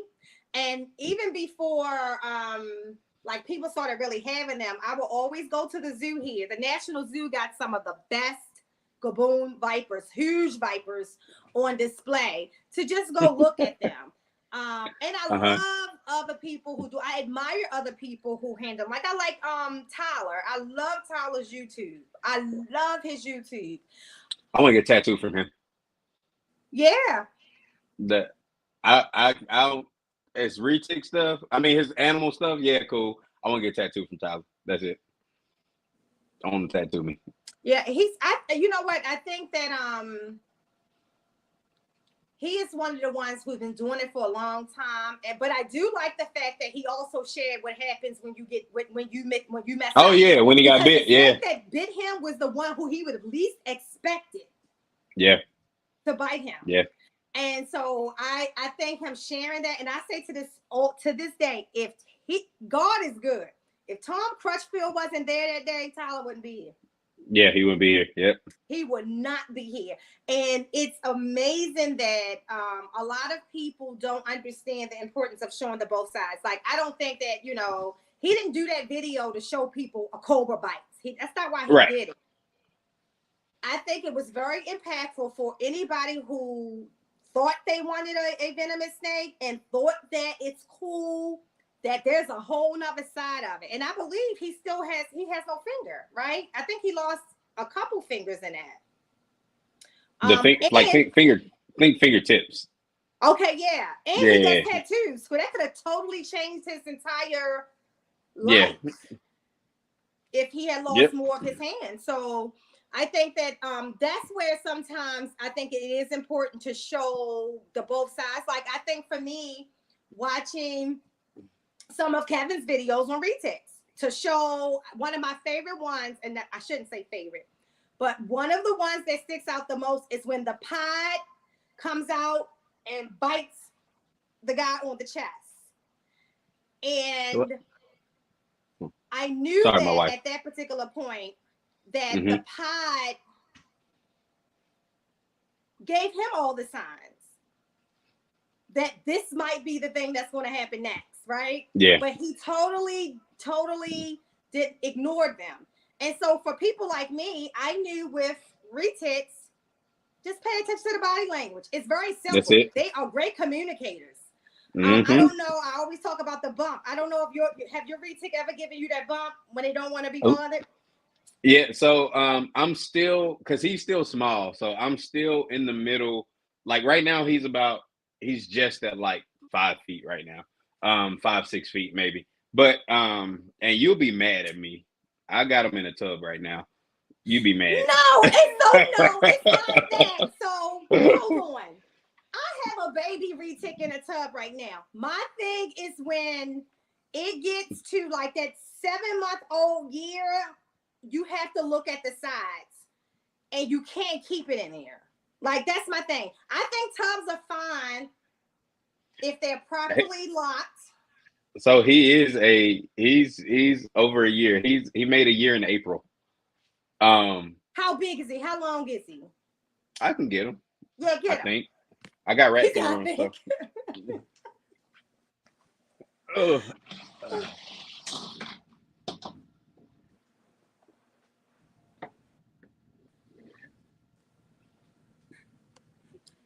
Shawnee's, are y'all tuning in? They in Cabo, y'all. They must be at the bar watching. Yeah, so he's still small. Yeah, he's still small. Yeah, so it's not necessarily just about the age; it's about the size as well. He's fine. Yep. Like, I think that's fine for right now. My thing is when they start to where you can see that they can start pushing up at that lid. Right. It's time to get them out of there because it's not good for them at all. But yeah, he's still small. He's fine. So yeah, guys, he's it's all not right. that I don't like tubs. I just don't think that the tubs are supposed to be permanent homes for snakes that's going to be. And they not. I got a huge enclosure out in the garage for him that I'm going to be bringing in here. So actually where I'm sitting at right now, like I'll technically be sitting in front of his enclosure. So yep. Welcome, African. Thanks for joining us for the first time. It's always live. I'm telling you, I have some of the best people who come on this podcast. And any podcast that you see me on is some of the best people because that's just the type of energy I like to be around. So thank you for coming through, and like and share and subscribe to all of these great people that you see in the chat, because you're going to definitely elevate your experience in this reptile community. So thank you for coming through. But yeah, I mean, I wouldn't even attempt to. Well, I will say this. You could. So one of the things that's a discrepancy, and this was even with the people like Jim Jolly, who most of my retics come from, and Randy, who is my mentor. So some people would say, don't take them out of the tub straight to an 8-footer. And I say it to anybody, you do it. All you have to do is get them a good water source because they love to swim. Let's not forget what they are. They love to swim. Right. And give them 2 hides on each side. On each side, yep. On each side.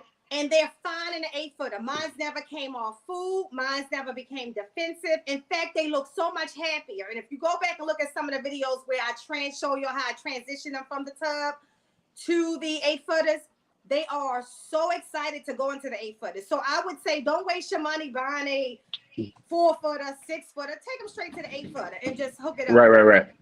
Right. And like I say, he is so he's this is what he's in right now. Yeah, so basically.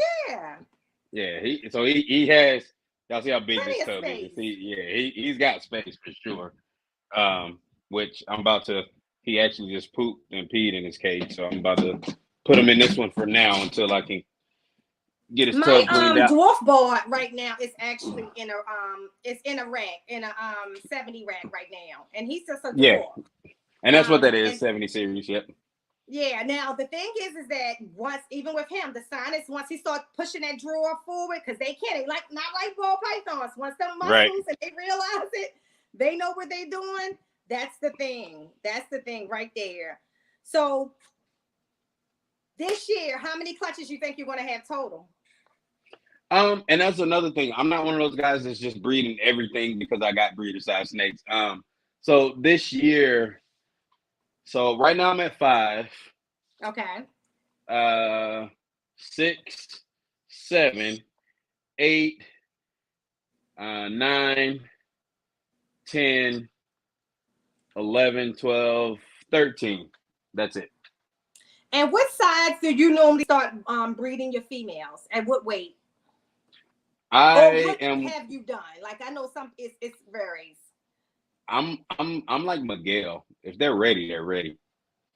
Okay, that's what Kai said from Bond too. Yeah, if they're ready, they're ready. I don't wait till they're I don't wait till they're. Some people are like, well, they gotta be at least 1,500 grams. No, in the wild, if they're ready, they're ready. So same thing here. If I put an ultrasound on them, put a sonograph on them, and they sitting at 18, 19 millimeter follicles, I'm pairing. It is what it is. So, for instance, and that's the importance of the sonogram. That's the importance of me learning how to use a sonogram, because I know Kai from Bomb, who everybody know, Bomb is my man. You wouldn't know without the sonogram on certain states. So let's say she's not 2 years old, for example. You would never know if you didn't have a sono. That's why I gotta learn how to appropriately use it. This girl right here, when she laid, what is that? She's pretty. She's just a pastel head pot. That's a pretty snake. Yeah, just pastel head pot. You want her? I can send it to you. She's done here. but we gotta talk after the podcast anyway, because you're gonna show me how to do the settings real fast. Yeah, for sure. But when she laid, she laid 5 eggs. After she laid, she was 896 grams. Wow. So but I mean, she's already back on food. She's right now she's about 1,200 grams. Like, she's already got size back, but she laid 5 perfect eggs.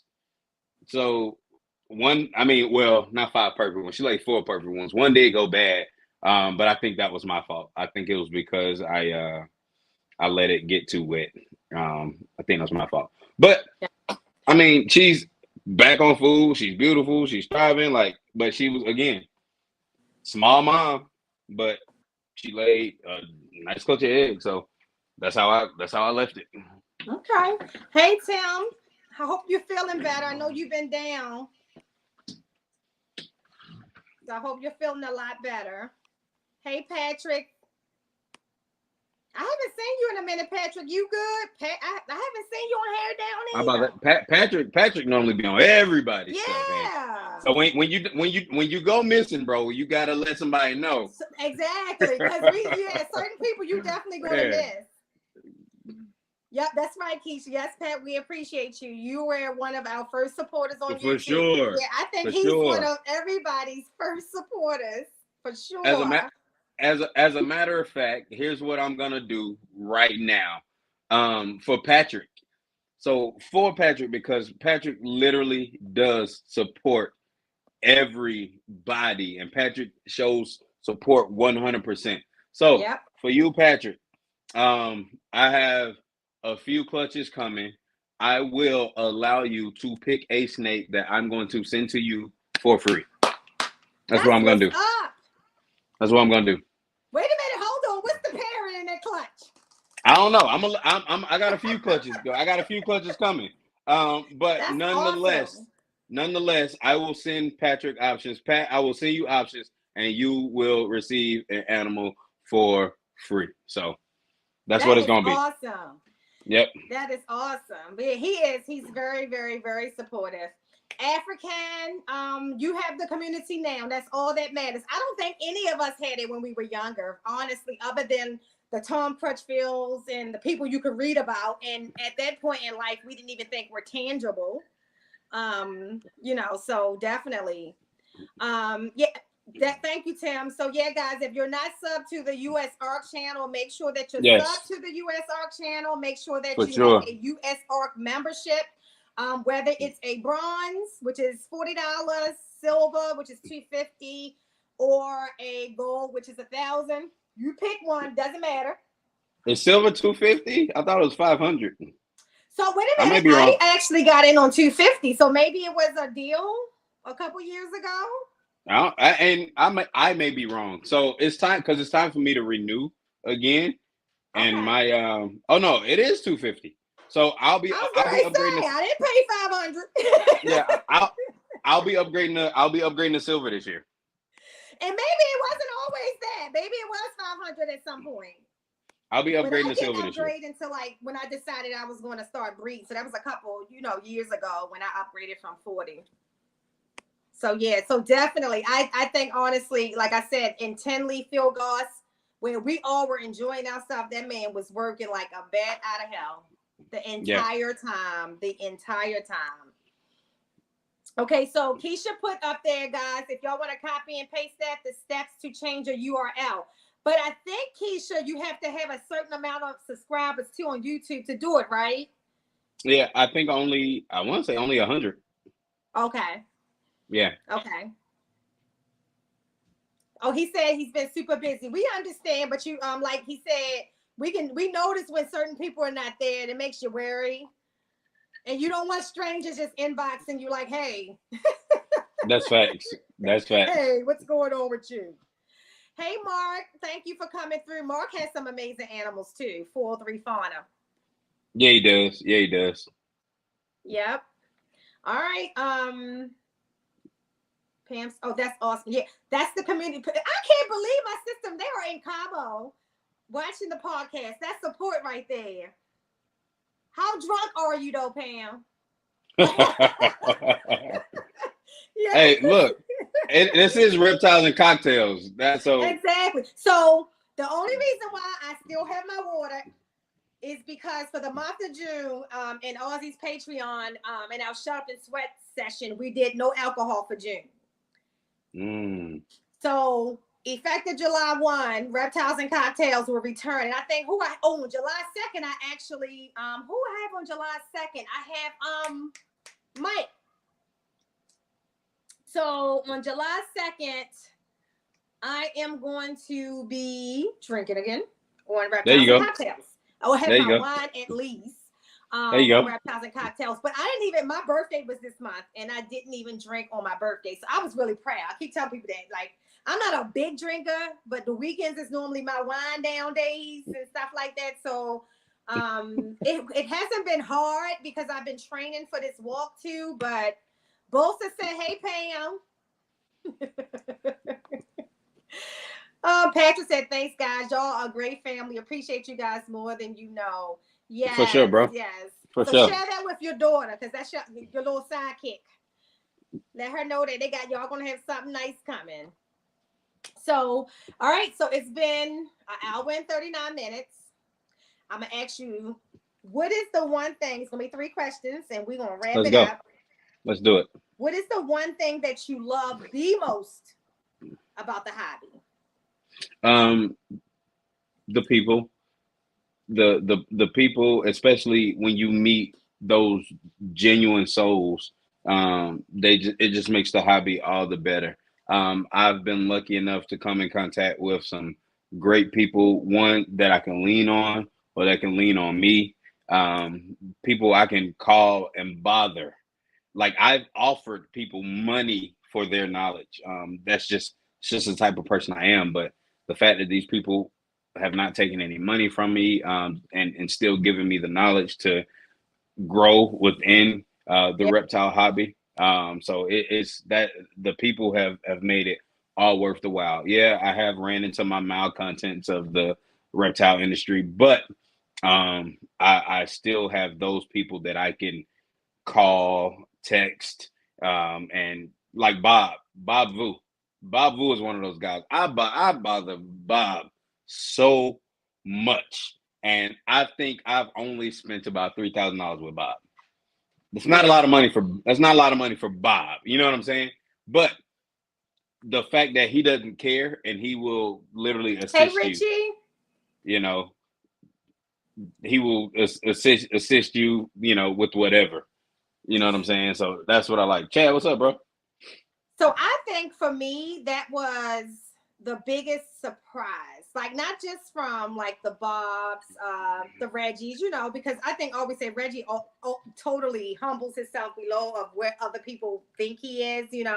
But For sure. all of He you he guys, definitely like does. Wayne, Antoine, Sean, like everybody, Ozzy. Like I literally feel like I am a relative of Ozzy. And I Yeah. literally just only started buying from him late last year. You are next door though. Right, but I'm saying, but I can tell you that it's people who live here who don't get the access. For sure. For sure. That I get, and the how he really coaches not just myself as a Patreon member, but personally coaches Yeah. me in the road that I should be taking, and very supportive. Like you don't, first of all, you're very sensitive of people's time. I know That's I for am. sure. For sure. Like I know it takes a lot to do all that those people are doing on that level. But even with, Yes. the Kevins, and I think it's amazing that had I known that years ago, I could have been further ahead, right?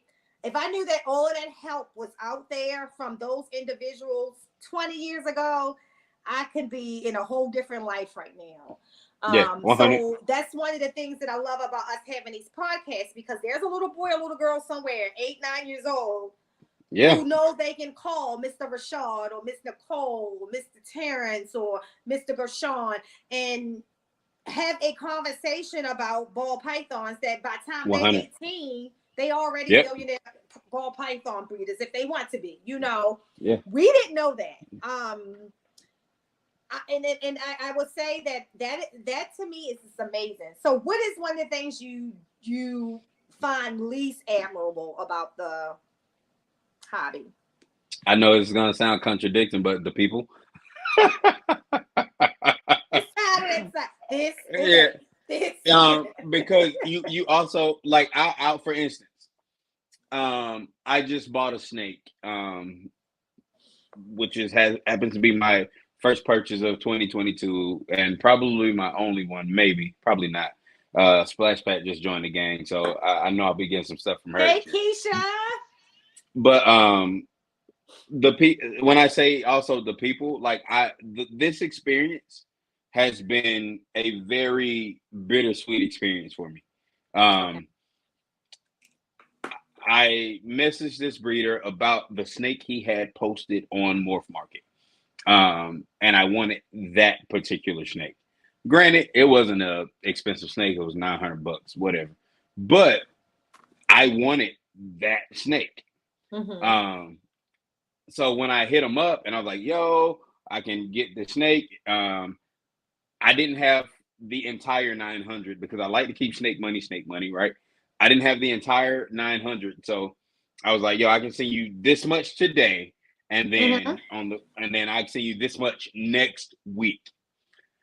So I send them the money and I send it Zelle because I understand people like to avoid PayPal and the fees and taxes and all that stuff. I get it, right? So I send the money Zelle. And then the breeder hits me back and was like, all right, I will send you pictures because I have 3 available. Whoa, I want the one that's in the picture. Like that's the reason I hit you Right. up. Like typically when people post on Morph Market, it'll be like, yeah, I have 3 available. It'll be comments or something there. It wasn't that. It wasn't none of that. But then I was like, I want the one in the pictures. And then after that, the whole situation just kind of turned. He's like, well, I could refund you your money because, you know, you're upset and blah, blah, blah. And I'm like, wait, what? Where did this come from? Like, no, I want the snake that's in the picture. Just give me the snake that's in the picture. I'm good. You know what I'm saying? But they made it a whole different big situation. I've had disagreements with breeders that I consider myself relatively cool with. You know what I'm saying? But it's all about how you take the situation and move on from it. So the people can make or break this hobby. And I've come in contact with, unfortunately, a lot of people that have tried to break this hobby for me. And yeah, that's why I try to stick to 1 or 2 retic breeders, and I'll say probably 1 to 5 ball python breeders that I really, really like have a relationship with, or right. with, that has my best interest at heart as well. For sure. So the last thing is, if you were talking to your younger self about ball python breeding, what would you tell yourself? Oh man. Make sound investments. Yeah. I didn't make sound investments early on. Again, but that I think also comes from the part of me that was just a hobby, because that's what it is. It's literally, I'm not you'll never see me vend my own show. You'll never see me force sales on people. You'll never see me post every other day like, I got this animal for sale, I got it. You'll never see that from me. I'll post maybe once out of a year like, hey, I got these available. But other than that, I don't post animals for sale. My network, my network of people is who I come in contact with. Like Maine. Right. Maine is one of them. Like, bro, you need this? Let me know. I can send it to you. We can work out payment later. It's never been about money for me. Again, this pastel head pie, Nicole, if you want it, I can send her to you. And it's no problem. That's my point. She's a proven breeder now. Like, it's no like, it's not that big of a deal. You know what I'm saying? So as long as I got those relationships, I'm good. That's awesome. Yeah, and I think that for me, I spend more time communicating with reptile people during the week than I said my own family. But I'm very selective who those people are. And that's good. That's very good.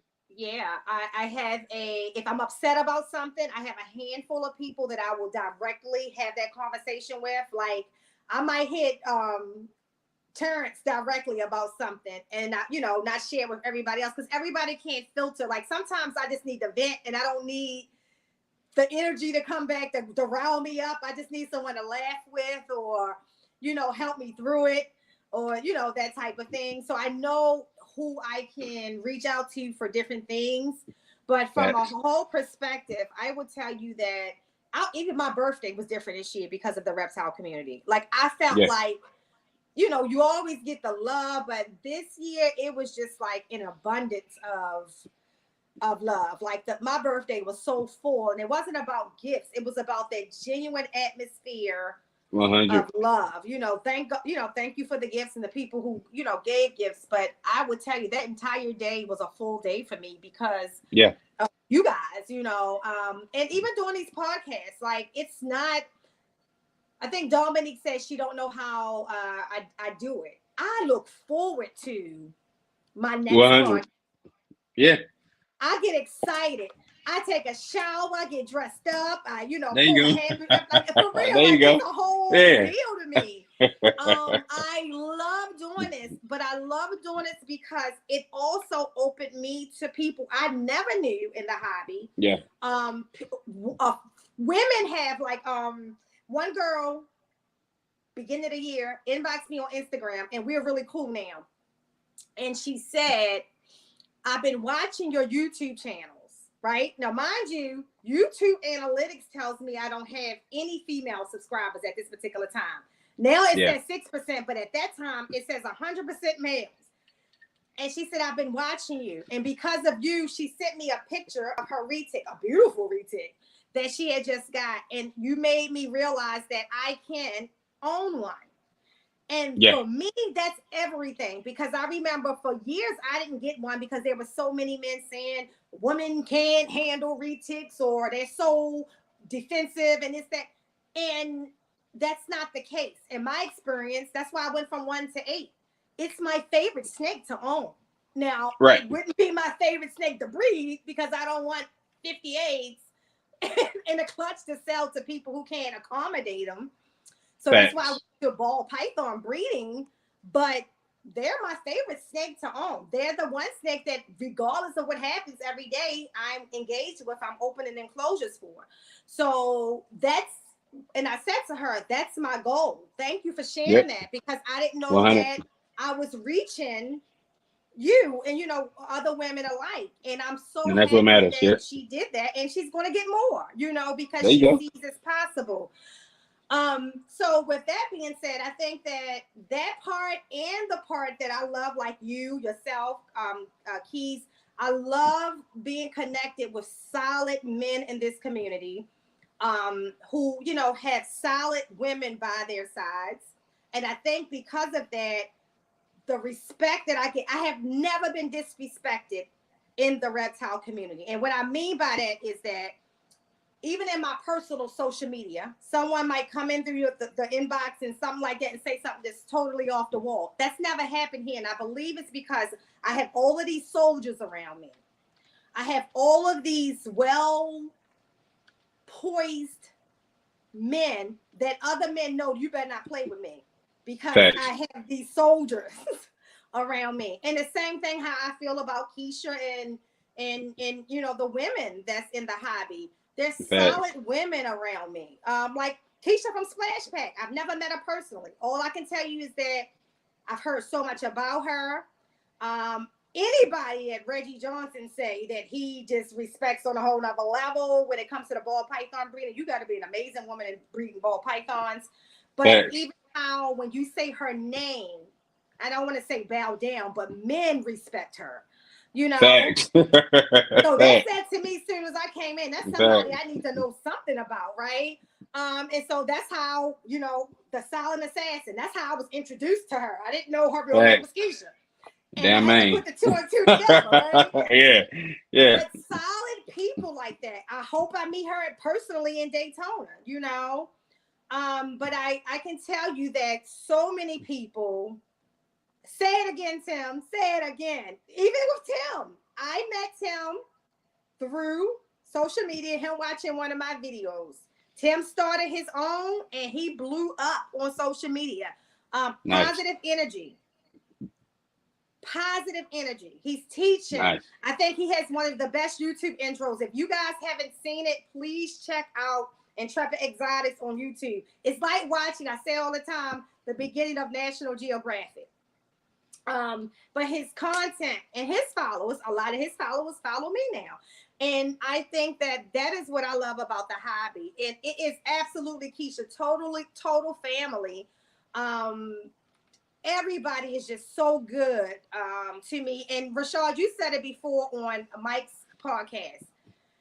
I am a lot to handle. Like, I don't sugarcoat my words. I don't know how to be fake and phony, guys. What I deliver is what I deliver. You're going to get the authentic me. And if I don't want to deal with you, you know, because I can, be in your circle and still be staying back. But I haven't had to do that a lot in the reptile community. And it's everything to me. I love everybody in the chat, everybody that I have met, all the breeders that I've connected with. I feel like, y'all, when I have my first clutch, it's going to be a big party because everybody else is going to Let's get lit. Experience. Let's get lit. Let's get lit. Yeah. Big party. And I got some of y'all snakes right in here. That's all my breeders, you know. So Facts. When I tell you, when it comes to the deals on snakes that I never asked for, I get discounts that I've never asked for. Reggie has hooked me up. You know, hey, I'm gonna give you this for this. You know what I'm saying? Like just so much love. And I just thank everybody for that, because Tim said it earlier. If we just continue to shower with positivity, there won't be no negativity. And if you think about now compared to years ago, how we're all socially engaged, how many times I see and talk to Keisha and Terrence on a podcast in a given week? Every day except for Monday, I think. No, because I think Jeremy even does his, or Jeremy Warfield does his on Monday. So we're all in those chats too. Keisha and Terrence supposed to take off on Tuesday, but I see him in chats on Tuesday. You know what I mean? Even if it's just briefly. But Wednesday, Thursday, and Friday, and Saturday, everybody in this chat pretty much all together. Facts. Like, we're pretty much together. So with that being said, there's so many people I still have to interview. So many people I just want to be exposed to the world, because y'all are amazing people. I cannot wait to meet more people. I always talk about my experience at Tinley. I told my work people, and we've had a lot of work conferences. Tinley was my favorite conference, because that's what I call the Reptile conference that I've ever been to. Be there. I have literally developed relationships that will last, I know, the rest of my life, because of the reptile community. And it's the one place that I'm happy all the time. That's what I tell the keys all the time. Like, I'm happy every single time that I'm on a podcast, I'm in a chat, I'm just happy here. 100%. Regardless of what's going on in life, I'm happy here. No one will ever know, because here it takes it all away. So I thank everybody in the chat for that. I thank you. I thank you for your wife giving me your time today, because I know when it's not easy when your husband home, because I'm very selfish, you know, to give up that time with them. But I appreciate it.